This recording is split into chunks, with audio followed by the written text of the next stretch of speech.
हरे कृष्णा।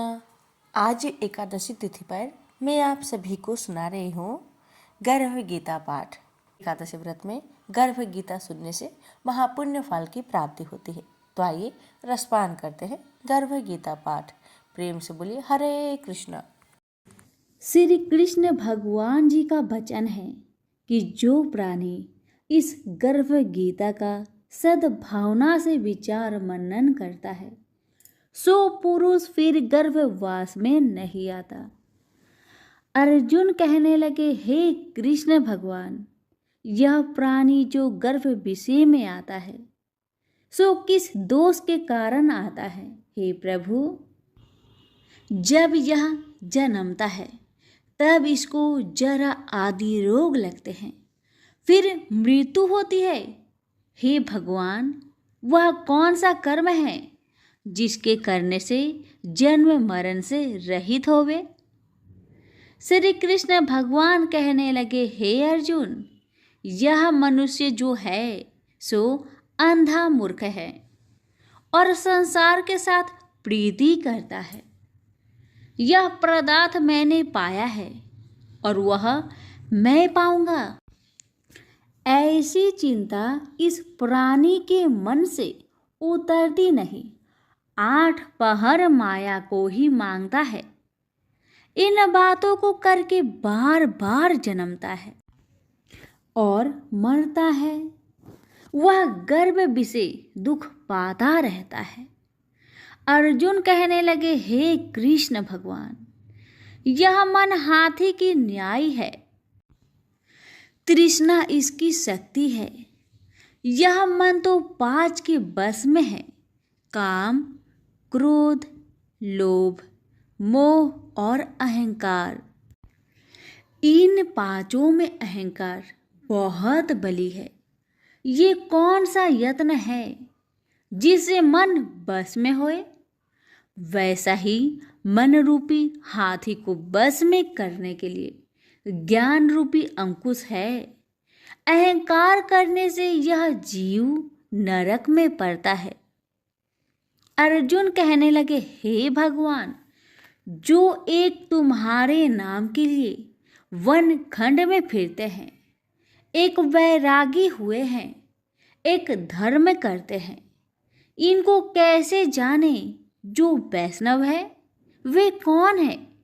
श्री कृष्ण भगवान कहने लगे, हे अर्जुन, मेरे ही नाम के लिए वनों में फिरते हैं वह सन्यासी कहते हैं। एक सिर पर जटा बांधते हैं, एक अंग पर भस्म लगाते हैं। उनमें हम नहीं है, क्योंकि इनमें अहंकार है। इससे मेरा दर्शन दुर्लभ है। अर्जुन कहने लगे, हे भगवान, वह कौन सा पाप है जिससे स्त्री की मृत्यु हो जाती है? वह कौन सा पाप है जिससे पुत्र मर जाता है? और नपुंसक कौन से पाप से होते हैं? श्री भगवान कहने लगे, हे अर्जुन, जो किसी से कर्जा लेता है और देता नहीं, इस पाप से औरत मरती है। और जो किसी की अमानत रखी हुई बचा लेता है, उसके पुत्र मर जाते हैं। जो किसी का कार्य किसी के गोचर आए पड़े और वह जबानी कहे कि मैं तेरा कार्य सबसे पहले कर दूंगा, और जब समय आए तब उसका कार्य ना करे, इस पाप से नपुंसक हो जाता है। ये बड़े पाप है। अर्जुन कहने लगे, हे भगवान, कौन पाप से मनुष्य सदैव रोगी रहता है? किस पाप से गधे का जन्म पाता है, स्त्री का जन्म पाता है, तथा टट्टू का जन्म क्यों कर पाता है? और बिल्ली का जन्म किस पाप से होता है? श्री भगवान कहने लगे, हे अर्जुन, जो भी मनुष्य कन्यादान करते हैं और इस दान में मूल्य लेते हैं, वे दोषी है। वे मनुष्य सदा रोगी रहते हैं। जो विषय विकार के वास्ते मदिरा पान करते हैं, वे टट्टू का जन्म पाते हैं। और जो झूठी गवाही भरते हैं, वह औरत का जन्म पाता है। जो रसोई बना के पहले आप भोजन कर लेती है और पीछे परमेश्वर को अर्पण करती है, तो वे बिल्ली का जन्म पाती है। और जो मनुष्य अपनी जूठी वस्तु दान करते हैं, औरत का जन्म पाते हैं। वह गुलाम औरतें होती है। अर्जुन कहने लगे, हे भगवान, कई मनुष्यों को आपने स्वर्ण दिया है, सो उन्होंने कौन सा पुण्य किया है? और कई मनुष्यों को आपने हाथी घोड़ा रथ दिए हैं, उन्होंने कौन सा पुण्य किया है? श्री भगवान कहने लगे, हे अर्जुन, जिन्होंने स्वर्ण दान किया है उनको हाथी घोड़े वाहन मिलते हैं। जो परमेश्वर के निमित्त कन्या दान करते हैं सो पुरुष का जन्म पाते हैं। अर्जुन कहने लगे, भगवान, जिन पुरुषों के अंदर विचित्र शरीर है उन्होंने कौन सा पुण्य किया है? किसी दो के घर संपत्ति है, कोई विद्वान है, उन्होंने कौन सा पुण्य किया है? श्री भगवान कहने लगे, हे अर्जुन, जिन्होंने अन्न का दान किया है उनका सुंदर स्वरूप है। जिन्होंने विद्या दान किया है वह विद्यावान होते हैं। जिन्होंने संतों की सेवा की है वह पुत्रवान होते हैं। अर्जुन कहने लगे, हे भगवान, किसी को धन से प्रीति है, कोई को स्त्रियों से प्रीति करते हैं। इसका क्या कारण है, समझाकर कहिए। श्री कृष्ण भगवान कहने लगे, हे अर्जुन, धन और स्त्री सब नाश रूप है, मेरी भक्ति का नाश नहीं है। अर्जुन कहने लगे, भगवान, यह राजपाट किस धर्म के करने से मिलता है? विद्या कौन से धर्म करने से मिलती है? श्री कृष्ण भगवान कहने लगे, हे अर्जुन, जो प्राणी काशी जी में निष्काम भक्ति से तप करते हुए देह त्यागते हैं वह राजा होते हैं, और जो गुरु की सेवा करते हैं सो विद्वान होते हैं। अर्जुन कहने लगे, हे भगवान, किसी को धन अचानक बिना किसी परिश्रम से ही मिलता है, सो उन्होंने कौन सा पुण्य किया है? श्री कृष्ण भगवान कहने लगे, अर्जुन, जिन्होंने गुप्त दान किया है उनको धन अचानक मिलता है। जिसने परमेश्वर निमित्त पराया कार्य संवारा है वह मनुष्य रोग से रहित होते हैं। अर्जुन कहने लगे, हे भगवान, कौन से पाप से अमली होते हैं और कौन पाप से गूंगे होते हैं और कौन पाप से कुष्ठी होती है? श्री कृष्ण भगवान कहने लगे, हे अर्जुन, जो आदमी नीच कुल की स्त्री से गमन करते हैं सो अमली होते हैं। जो गुरु से विद्या पढ़कर मुकर जाते हैं सो गूंगे होते हैं। जिन्होंने गो घात किया है वे कुष्ठी होते हैं। अर्जुन कहने लगे, हे भगवान, जिस किसी पुरुष की देह में रक्त का विकार होता है वह किस पाप से होता है? और कोई दरिद्र होते हैं, किसी को खरक वायु होती है, और कोई अंधे होते हैं, तो कोई पंगुल होते हैं, सो कौन से पाप से रहित होते हैं? और कई स्त्रियां बाल विधवा होती है, तो यह किस पाप से होती है? श्री कृष्ण भगवान कहने लगे, हे अर्जुन, जो सदा क्रोधवान रहते हैं उन्हें रक्त विकार होता है। जो मलिन रहते हैं वह सदा दरिद्र होते हैं। जो कुकर्मी ब्राह्मण को दान देते हैं उनके खरक वायु होते हैं।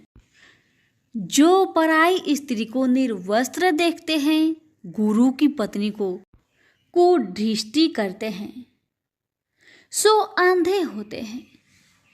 जिसने गुरु और ब्राह्मण को लात मारी है सो लंगड़ा व पंगुला होता है। जो औरत अपने पति को छोड़कर पराये पुरुषों से संग करती है सो वह बाल विधवा होती है।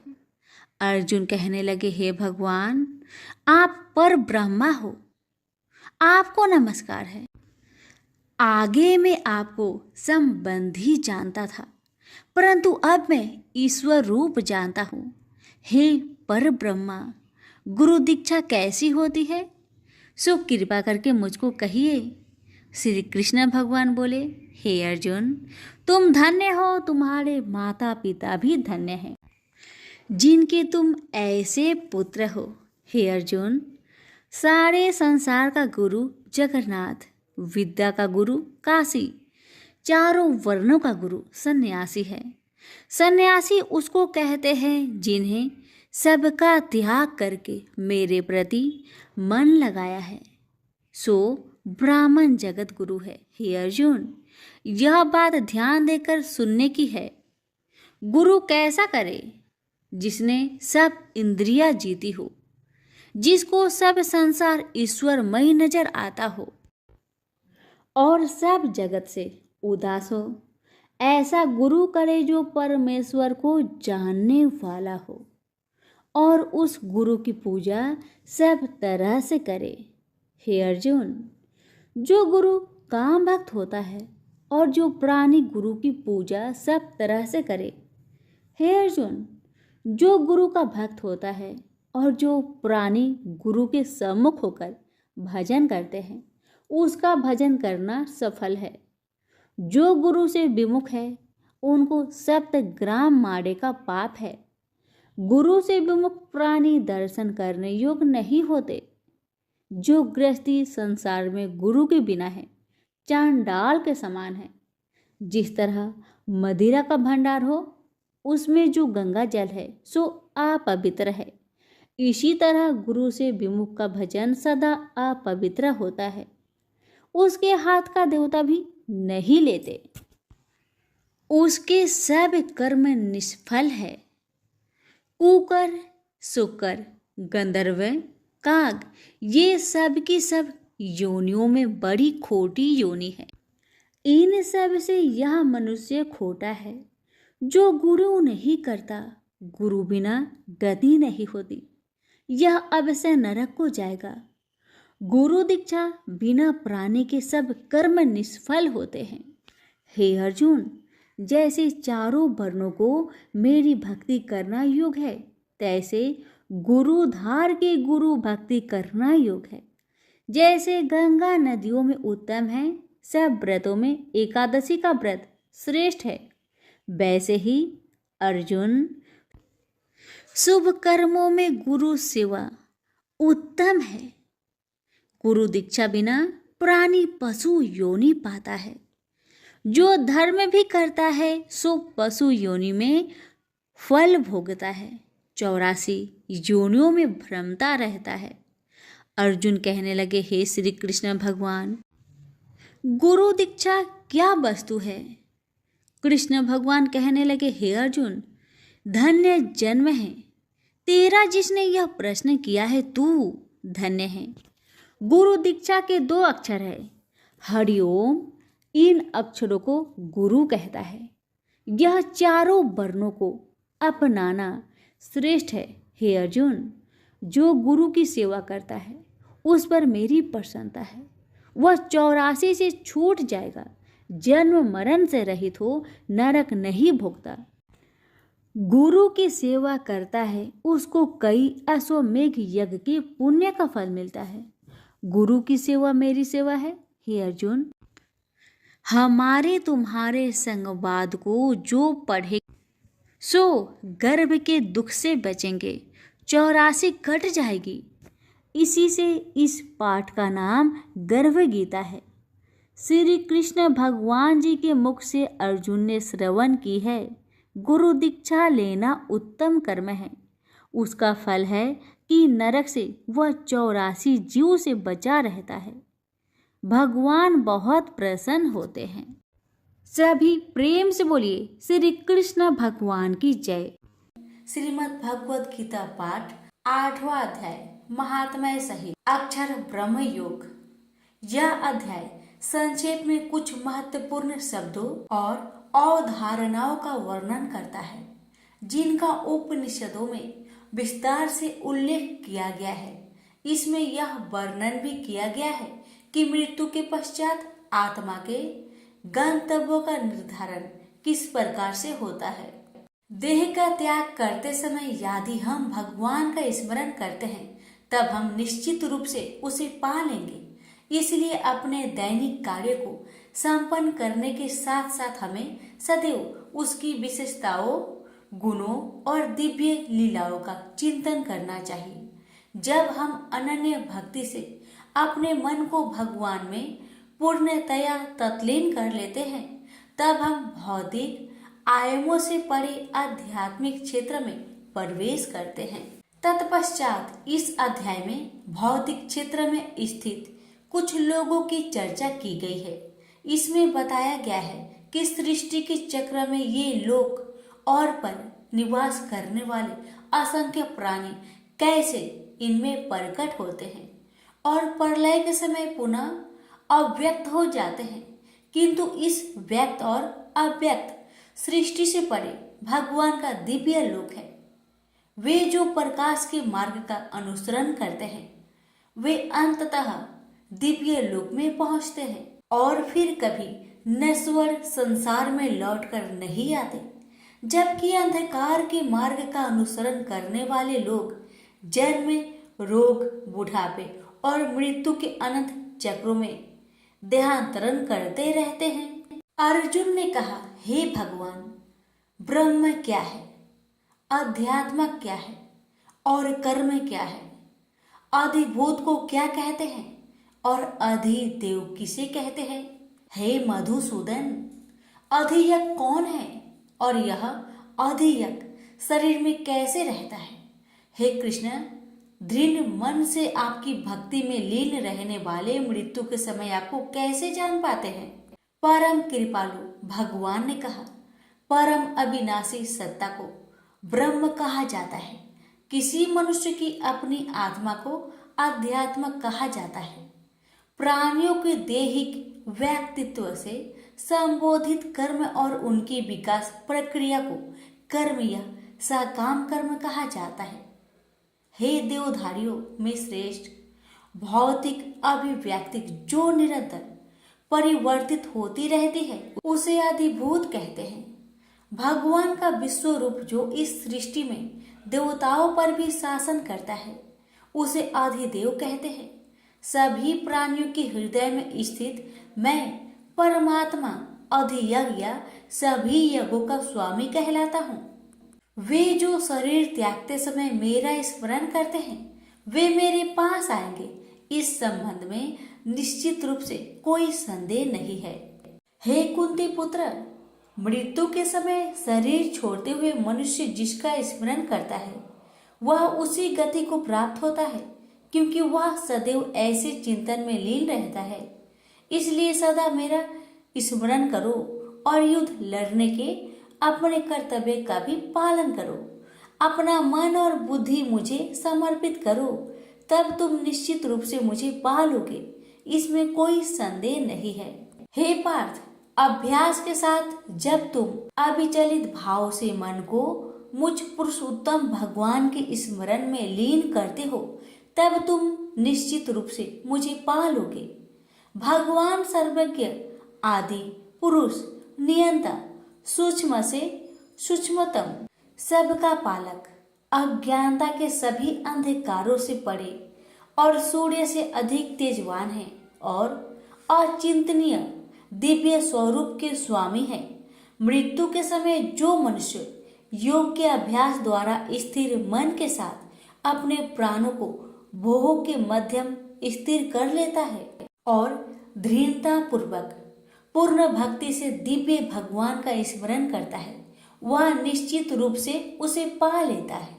वेदों के ज्ञाता उसका वर्णन अविनाशी के रूप में करते हैं।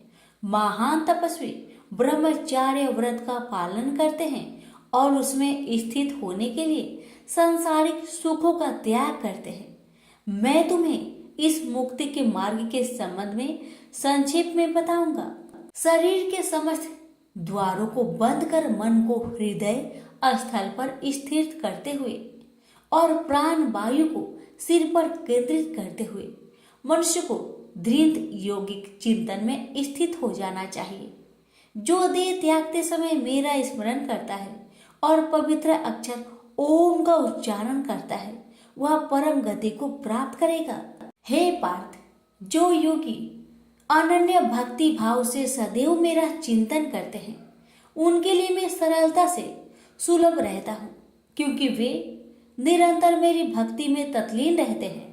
मुझे प्राप्त कर महान आत्माएं फिर कभी इस संसार में पुनः जन्म नहीं लेती, जो अनित्य और दुखों से भरा है, क्योंकि वे पूर्ण सिद्धि प्राप्त कर चुकी होती हैं। हे अर्जुन, इस भौतिक सृष्टि के सभी लोकों में ब्रह्मा के उच्च लोक तक तुम्हें पूर्ण जन्म प्राप्त होगा। हे कुंती पुत्र, परंतु मेरा धाम प्राप्त करने पर फिर आगे पूर्ण जन्म नहीं होता।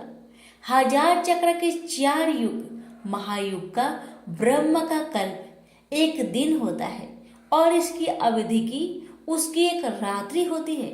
इसे वही बुद्धिमान समझ सकते हैं जो दिन और रात्रि की वास्तविकता को जानते हैं। ब्रह्मा के दिन के शुभ आरंभ पर सभी जीव अव्यक्त अवस्था से व्यक्त होते हैं और रात्रि होने पर पुनः सभी जीव अव्यक्त अवस्था में लीन हो जाते हैं। ब्रह्मा के दिन के आगमन के साथ असंख्य जीव पुनः जन्म लेते हैं और ब्रह्मांडीय रात्रि के आने पर अगले ब्रह्मांडीय दिवस के आगमन पर स्वतः पुनः प्रकट होने के लिए विलीन हो जाते हैं।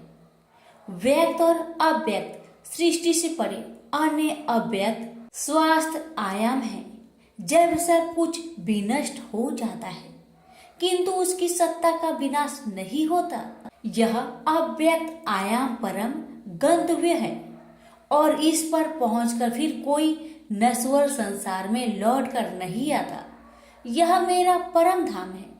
परमेश्वर का दिव्य व्यक्तित्व सभी सत्ताओं से परे है, यद्यपि यह सर्वव्यापक है और सभी प्राणी उसके भीतर रहते हैं, तथापि उसे केवल भक्ति द्वारा ही जाना जा सकता है। हे भरत श्रेष्ठ, अब मैं तुम्हें इस संसार से दूर विभिन्न भागों के संबंध में बताऊंगा। इनमें से एक मार्ग मुक्ति की ओर ले जाने वाला है और दूसरा पूर्ण जन्म की ओर ले जाता है। वे जो पर ब्रह्मा को जानते हैं और जो उन 6 मासों में जब सूर्य उत्तर दिशा में रहता है, चंद्रमा के शुक्ल पक्ष की रात्रि और दिन के शुभ लक्षण में देह त्याग करते हैं, वे परम गत व्यक्ति को प्राप्त करते हैं। वैदिक कर्म कांडों का प्लान करने वाले साधक चंद्रमा के कृष्ण पक्ष की रात्रि में धुएं के समय जब सूर्य दक्षिणायन में रहता है 6 माह के भीतर मृत्यु को प्राप्त होते हैं। वे स्वर्ग लोक को प्राप्त करते हैं। स्वर्ग के सुख भोगने के पश्चात वे पुनः धरती पर लौट कर आते हैं। प्रकाश और अंधकार के ये दोनों पक्ष संसार में सदा विद्यमान रहते हैं। प्रकाश का मार्ग मुक्ति की ओर तथा अंधकार का मार्ग पूर्ण जन्म की ओर ले जाता है। हे पार्थ, जो योगी इन दोनों मार्ग का रहस्य जानते हैं वे कभी मोहित नहीं होते, इसलिए वे सदैव योग में स्थिर रहते हैं। हे योगी, इस रहस्य को जान लेते हैं वे विधि पैमान तपस्या यज्ञों के अनुष्ठान और दान से प्राप्त होने वाले फलों से परे और अधिक लाभ प्राप्त करते हैं। ऐसे योगियों को भगवान का परम धाम प्राप्त होता है। प्रेम से बोलिए श्री कृष्ण भगवान की जय। भगवान शिव कहते हैं, देवी अब 8वें अध्याय का महात्म्य सुनो। उसके सुनने से तुम्हें बड़ी प्रसन्नता होगी। लक्ष्मी जी के पूछने पर भगवान विष्णु ने उन्हें इस प्रकार 8वें अध्याय का महात्म्य बतलाया। दक्षिण में आमदर्कपुर नामक एक प्रसिद्ध नगर है। वहाँ भाव शर्मा नामक एक ब्राह्मण रहता था, जिसने वैश्या को पत्नी बनाकर रखा था। वह मांस खाता, मदिरा पीता, श्रेष्ठ पुरुषों का धन चुराता, पराई स्त्री से व्यभिचार करता और शिकार खेलने में दिलचस्पी रखता था। वह बड़े भयानक स्वभाव का था और मन में बड़े बड़े हौसले रखता था। एक दिन मदिरा पीने वालों का समाज जुटा था। उसमें भाव शर्मा ने भरपेट तारी पी, खूब गलित कर उसे चढ़ाया, अतः अजीर्ण से अत्यंत पीड़ित होकर वह परमात्मा कालवश मर गया और बहुत बड़ा तार का वृक्ष हुआ। उसकी घनी और ठंडी छाया का आश्रय लेकर ब्रह्म राक्षस भाव को प्राप्त हुआ। कोई पति पत्नी वहां रहा करते थे। उसके पूर्व जन्म की घटना इस प्रकार है। एक कुशीबल नामक ब्राह्मण था, जो वेदांग के तत्वों का ज्ञाता, संपूर्ण शास्त्रों के अर्थ का विशेषज्ञ और सदाचारी था। उसकी स्त्री का नाम कुमति था। वह बड़े खोटे विचार की थी। वह ब्राह्मण विद्वान होने पर भी अत्यंत लोभवश अपनी स्त्री के साथ प्रतिदिन भैंस, काल पुरुष और घोड़े आदि बड़े दानों को ग्रहण किया करता था, परंतु दूसरे ब्राह्मणों को दान में मिली हुई कौड़ी भी नहीं देता था। वे ही दोनों पति पत्नी कालवश मृत्यु को प्राप्त होकर ब्रह्म राक्षस हुए। वे भूख और प्यास से पीड़ित हो इस पृथ्वी पर घूमते हुए उसी तार वृक्ष के पास आए और उसके मूल भाग में विश्राम करने लगे। इसके बाद पत्नी ने पति से पूछा, हे नाथ, हम लोगों का यह महान दुख कैसे दूर होगा तथा इस ब्रह्म राक्षस योनि से किस प्रकार हम दोनों की मुक्ति होगी? तब उस ब्राह्मण ने कहा, ब्रह्म विद्या के उपदेश, आध्यात्मिक तत्व के विचार और कर्म विधि के ज्ञान बिना किस प्रकार संकट से छुटकारा मिल सकता है? यह सुनकर पत्नी ने पूछा कि तद ब्रह्मा की मध्यात्मा की कर्म पुरुषोत्तम वह ब्रह्म क्या है, आध्यात्म क्या है और कर्म कौन सा है? उसकी पत्नी के इतना कहते ही जो आश्चर्य घटना घटित हुई उसको सुनो। उपयुक्त वाक्य गीता के 8वें अध्याय का श्लोक था। उसके श्रवण से वह वृक्ष उस समय तार के रूप को त्याग कर भाव शर्मा नामक ब्राह्मण हो गया। तत्काल ज्ञान होने से विशुद्ध चित होकर वह पाप के चोले से मुक्त हो गया तथा उस आधे श्लोक के ही महात्म्य से वे पति पत्नी भी मुक्त हो गए। उनके मुख से देवाथी 8वें अध्याय का आधा श्लोक निकल पड़ा था। तदंतर आकाश से एक दिव्य विमान आया और वे दोनों पति पत्नी उस विमान पर आरूढ़ होकर स्वर्ग लोक को चले गए। वहां का यह सारा वृत्तांत अत्यंत आश्चर्यजनक था। उसके बाद उस बुद्धिमान ब्राह्मण भाव शर्मा ने आदर पूर्वक उस आधे श्लोक को लिखा और देव जनार्दन की आराधना करने की इच्छा से वह मुक्तिदायिनी काशीपुरी में चला गया। वहां उस उद्धार बुद्धि वाले ब्राह्मण ने भारी तपस्या आरंभ की। उसी समय क्षीर सागर की कन्या भगवती लक्ष्मी ने हाथ जोड़कर देवताओं के भी देवता जगतपति जनार्दन से पूछा, नाथ, आप सहसा नींद त्याग कर खड़े क्यों हो गए?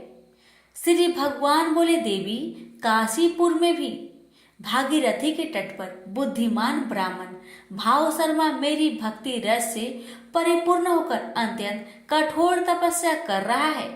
वह अपनी इंद्रियों को बस में करके गीता के 8वें अध्याय के आधे श्लोक का जप करता है। मैं उसकी तपस्या से बहुत संतुष्ट हूँ। बहुत देर से उसकी तपस्या के अनुरूप फल का विचार कर रहा था। प्रिय, इस समय वह फल देने को मैं उत्कंठित हूँ।